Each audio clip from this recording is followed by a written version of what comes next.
Exactly 1 year after his dramatic, highly publicised firing from Red Bull Racing, Christian Horner has returned to the Formula One paddock. And he didn't come back to watch the race. According to highly sourced paddock intelligence, the former Red Bull boss was summoned to a high-stakes, closed-door emergency meeting with Aston Martin owner Lawrence Stroll at the British Grand Prix. Stroll's multi-billion-dollar F1 project is in a state of absolute collapse. The team has scored just one single point in 8 races. The car is shaking itself to pieces, and the legendary designer Adrian Newey is struggling to run the team. Stroll needs an executive apex predator to save his investment, and he has offered Horner the keys to the castle. But this is not a simple job offer. It is a high-stakes game of financial and political chicken. Stroll's offer is restricted by F1's strict budget cap, while Horner is demanding a piece of the team itself. Today, we're exposing the scandalous backroom negotiations, the technical disaster of Aston Martin's 2026 car, and the bitter internal politics between Horner and Adrian Newey.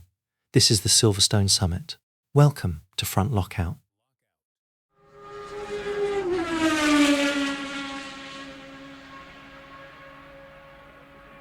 Chapter 1. Equity. To understand the sheer scale of these negotiations, we have to look at the massive controversies surrounding Christian Horner's return, following his highly publicised exit from Red Bull, which came after months of public feuding and internal power struggles.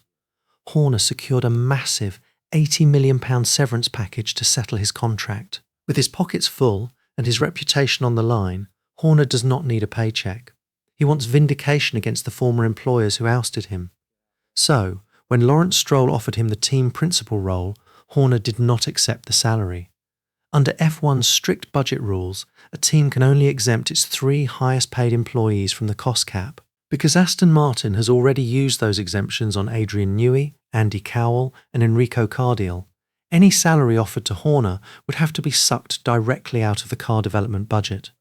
According to paddock reports, Stroll tried to force Horner into a significantly reduced salary to fit under the cap, but Horner hit back with a ruthless counter-demand. He wants equity. He wants the Toto Wolff model, a substantial ownership stake in Aston Martin, a permanent seat at the table, and total operational control. Equity bypasses the budget cap entirely through stock options and dividends, allowing Horner to get paid his true value without slowing down the car on track.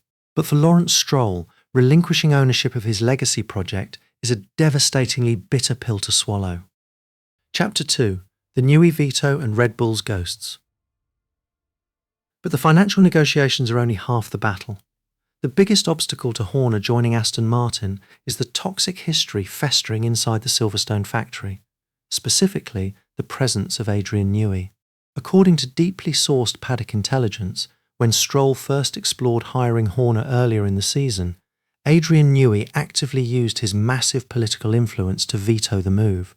Newey had spent nearly 2 decades working alongside Horner at Red Bull, but the intense power struggles of 2024, which involved Horner, Helmut Marko and the Verstappen camp, created an untenable, toxic environment.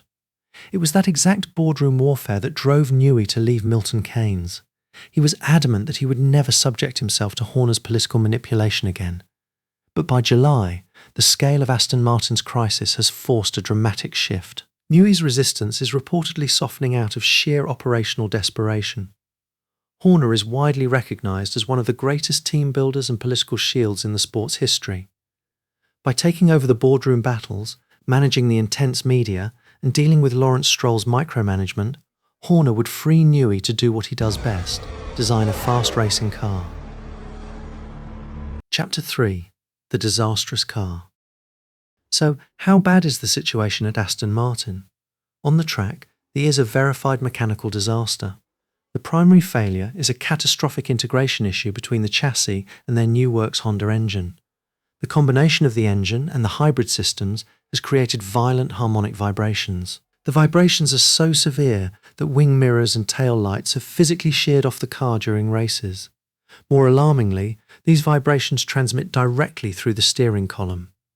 According to 2-time world champion Fernando Alonso, the vibration is so violent that he cannot complete more than 25 consecutive laps without risking permanent nerve damage in his hands. Alonso has been forced to release his steering wheel on long straights just to find physical relief. To make matters worse, According to technical reports, the Honda power unit is suffering from a massive 100 horsepower deficit to the benchmark Red Bull engine. The car is also significantly overweight because its design phase was rushed, leaving the team months behind their rivals in basic wind tunnel correlation. Chapter 4. The Failure of the Genius. This technical collapse is a direct result of an administrative miscalculation. In late 2025, Lawrence Stroll promoted Adrian Newey to the role of team principal.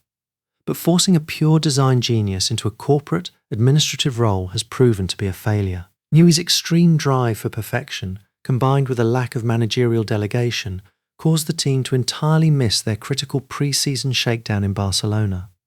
According to Adrian Newey himself, the administrative duties of a principal, such as endless sponsor meetings and corporate processes, are a massive distraction from his core competency of fluid dynamics. In a remarkably candid admission, Newey revealed that Aston Martin's internal infrastructure was fundamentally broken, relying on patched and bodged software dating all the way back to the team's original iteration as Jordan Grand Prix in the 1990s. Stroll has realised that the dual-role experiment has failed. Newey must be relieved of his administrative duties so he can focus entirely on saving the B-spec car. And that is why the summons was sent to Christian Horner. Chapter 5. The Strategic Outlook. Christian Horner has immense leverage in these talks because he is not desperate. He is financially secure, and according to Aston Martin's Chief Strategy Officer Andy Cowell, Horner has been ringing up pretty much every team owner on the grid, exploring buyouts at Alpine or long-term projects with incoming brands like BYD. But Aston Martin is the only team with the ready-made, state-of-the-art infrastructure that matches Horner's grand ambitions. And for Horner, the psychological motivation is irresistible.